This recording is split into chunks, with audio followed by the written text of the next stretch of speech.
तो हेलो सभी को, जैसा कि आप लोगों को दिख पा रहा होगा स्क्रीन पे, आज हम डिस्कस करने वाले हैं डेफिनेट इंटीग्रल्स के बारे में। डेफिनेट इंटीग्रल जैसे कि नाम से ही पता चल रहा है, ऐसा इंटीग्रल जिसमें इंटीग्रेट करने के बाद एक डेफिनेट वैल्यू आती है, उसी को बोलते हैं डेफिनेट इंटीग्रल्स। ठीक है, तो डेफिनेट इंटीग्रल में जब आप इंटीग्रेशन करते हैं, इंटीग्रेशन का प्रोसीजर क्या होता है जरा देखिएगा, आपको समझाते हैं आगे। इंटीग्रेशन, मान लो आपके पास कोई भी इंटीग्रेशन होता है, उसमें सिंबल कुछ ऐसा होता है, आप सभी लोगों को कंफर्म है। इंटीग्रेशन का सिंबल ये होता है, लेकिन यहाँ पे अब आपको लिमिट लिखी होगी कुछ ना कुछ, जैसे कि यहाँ पे लिखा है देखिए a टू b, मीन्स इसमें लोअर लिमिट जो है वो a है और अपर लिमिट क्या है b है। तो ये लिमिट रखनी पड़ती है। तो मान लो यहाँ पे कोई फंक्शन होता होगा आपके पास इंटीग्रेशन करते समय, तो इस फंक्शन का इंटीग्रेशन में भी कुछ भी आ गया यहाँ पे, तो आ गया, समझ लेते हैं। अभी ये तो खाली एग्जाम्पल है। तो इंटीग्रेशन में इंटीग्रेट करने के बाद आपने फाइनली जो लिमिट है उसको कुछ इस अंदाज में लिखा जाता है, जैसे कि हमने यहाँ पे लिख दिया है a टू b। तो इसको आगे जब सॉल्व करते हैं तो करने का मेथड ये होता है अपर limit minus lower limit, means x की जगह पहले आप अपर लिमिट को रखिए, f b हो जाएगा अपर लिमिट क्योंकि b है, माइनस लोअर लिमिट f है। तो यही जो है हमारा आंसर हो जाता है इंटीग्रेट करते समय किसी भी क्वांटिटी का। ठीक है ना। तो कैसे करते हैं जरा एक एग्जांपल लेते हैं, उससे आपको बेहतर तरीके से समझ में आएगा। तो देखिएगा, फर्स्ट एग्जांपल देखिए, आपको उसी से समझ में आ जाएगा कि इंटीग्रेशन किसी भी क्वांटिटी का कैसे किया जाता है अंडर डेफिनेट इंटीग्रल्स। ठीक है, तो चलिए पहले क्वेश्चन की ओर आते हैं। फर्स्ट क्वेश्चन ये है हमारा example, integration 1 to 2a limit x से dx। जैसा कि हम सभी लोग जानते हैं x की पावर 1 का इंटीग्रेशन होता है x की पावर 2/2, और लिमिट यहाँ पे देखिएगा इंटीग्रेशन कर चुके हैं आप, तो फाइनली रखना है लिमिट 1 to 2। तो उसको कुछ ऐसे लिखा जाता है इस बॉक्स में। तो 2 तो कांस्टेंट है, बाहर करिए पहले आप इसको, तो 1/2 लिख लेते हैं, 2 की कांस्टेंट है, और रिमेनिंग जो पोर्शन है वो x²। लिमिट केवल x की होती है, जो भी क्वांटिटी है उसमें। अब रखिएगा अपर लिमिट, मीन्स x का जगह 2 रखिए, अपर लिमिट 2 है, 2 का स्क्वायर माइनस लोअर लिमिट 1 है, 1 का स्क्वायर।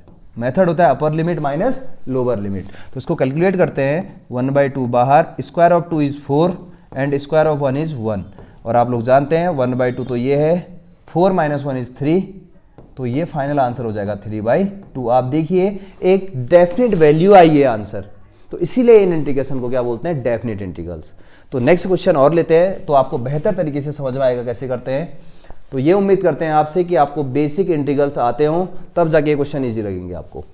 तो देखिएगा नेक्स्ट क्वेश्चन है इंटीग्रेशन ये, और आप लोग जानते हैं साइन एक्स का जो इंटीग्रेशन होता है माइनस कॉस एक्स, और लिमिट आपको दिया हुआ है 0 to π/4। आगे देखिएगा माइनस आ गया बाहर इंटीग्रेशन से, तो जो बचा है वो है कॉस एक्स, और लिमिट है आपके पास 0 to π/4।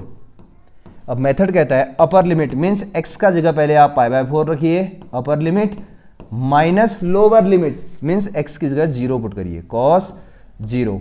As we all know the value of cos π/4, the value of cos π/4 is 1/√2। Same here minus the value of cos 0 is 1।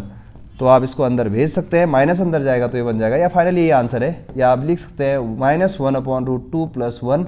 देखिए अगेन एक डेफिनेट वैल्यू आ रखी है answer, so it is called definite integrals. Okay, तो next एक और example लिखते हैं, इसको आप नोट कर सकते हैं।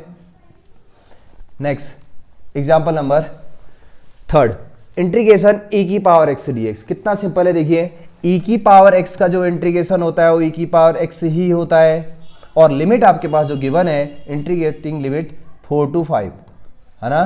तो आप रखिएगा इंटीग्रेशन हो चुका है, अपर लिमिट मीन्स e की power 5 minus lower limit e की पावर 4, x का जगह रखना पड़ता है, so this is answer. Next part की ओर आते हैं, एक और लेते हैं डेफिनेट इंटीग्रल्स का। तो बाकी क्वेश्चन को नेक्स्ट वीडियो लेक्चर में करेंगे। ये तो खाली आपको मैंने अभी बेसिक बताया कि डेफिनेट इंटीग्रल्स में सॉल्यूशन किसी भी क्वांटिटी का कैसे निकाला जाता है। तो ठीक है, नेक्स्ट क्वेश्चन की ओर आते हैं। तो जैसे आपने इंटीग्रेशन को देखा होगा, यहाँ पे इंटीग्रेशन 1/1 + x² है, और आप कन्फर्मली ये जानते हैं 1/1 + x² का इंटीग्रेशन क्या होता है बताइए, tan इनवर्स x। तो जो tan इनवर्स x इसका इंटीग्रेशन है, और लिमिट क्या रखी है आपके पास 0 to 1। अब रखिएगा अपर लिमिट, मीन्स x का जगह रखिए 1, tan inverse 1 minus lower limit means tan inverse 0। अब आगे सॉल्व करते हैं, tan इनवर्स तो ठीक है, tan कितने की वैल्यू होती है 1 π/4 मीन्स 10 π/4 आ जाएगा यहाँ पे, माइनस टेन इनवर्स कितने की वैल्यू होती है 0, टेन 0 की वैल्यू होती है 0, ten inverse 10 cancel out, so we have pi by 4 there, minus ten inverse 10 also cancel out, 0 0 simple 0 लिख सकते हैं, 0 डिग्री लिखने की आवश्यकता नहीं है। आगे देखिए पाई by 4 minus 0 is pi by 4। आप फिर से देखिए एक डेफिनेट वैल्यू आ रखा है आंसर। तो ये सारे एग्जाम्पल थे, ये सारे डेफिनेट इंटीग्रल्स के एग्जाम्पल थे। तो आपने खास बात क्या देखी, इनमें जो डेफिनेट इंटीग्रल्स होते हैं इनमें आपको पर्टिकुलर लिमिट दिया होता है, ठीक है। इंटीग्रेशन के बाहर पे आपको लिमिट गिवन होगा और लिमिट में फाइनल इंटीग्रेट करने के बाद प्रोसीजर कुछ ये रहता है, अपर लिमिट माइनस लोअर लिमिट। तो चलिए नेक्स्ट वीडियो लेक्चर में करेंगे बाकी क्वेश्चंस को।